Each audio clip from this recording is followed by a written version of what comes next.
విద్యారంగ సమస్యలు పరిష్కరించాలని డిమాండ్ చేస్తూ ఈరోజు ప్రగతిశీల ప్రజాస్వామ్య విద్యార్థి సంఘం ఆధ్వర్యంలో నంద్యాల జిల్లా కలెక్టరేట్ ముందు ధర్నా నిర్వహిస్తూ ఉన్నాం.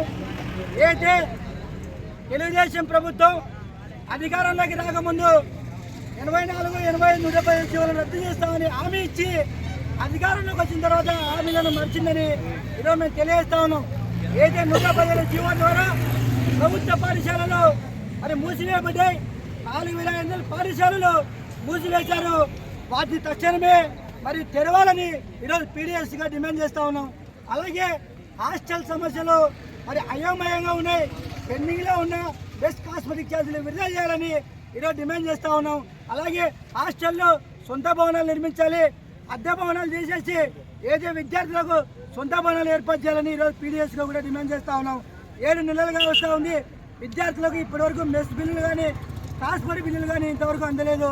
హాస్టల్ పరిస్థితులు చాలా ఘోరంగా ఉన్నాయని ఈరోజు ప్రభుత్వానికి తెలియజేస్తా ఉన్నాం. అలాగే పీజీ విద్యార్థులకు మరి శాపంగా మారిన 77 జీవోను రద్దు చేయాలి. ఏదో పేద విద్యార్థులు పీజీ చదువుకోవడానికి మరి ముందుకెళ్తారో వారికి 77 జీవోను రద్దు చేసి పీజీ రిమేస్ పథకాన్ని మళ్ళీ అమలు చేయాలని ఈరోజు ఎన్డీఏ ప్రభుత్వానికి తెలియజేస్తా ఉన్నాం. అలాగే ఏదైతే విద్యారంగ సమస్యలు ఉన్నాయో వాటిని తక్షణమే పరిష్కరించాలి.